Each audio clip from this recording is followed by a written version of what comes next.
పిల్లలు మీరు దేవుని హృదయంలోకి ఆహ్వానించారా?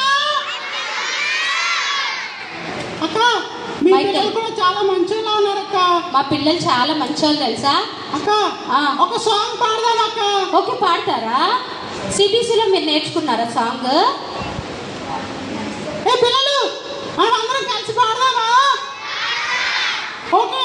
సమ్మర్ సమ్మర్ చేసి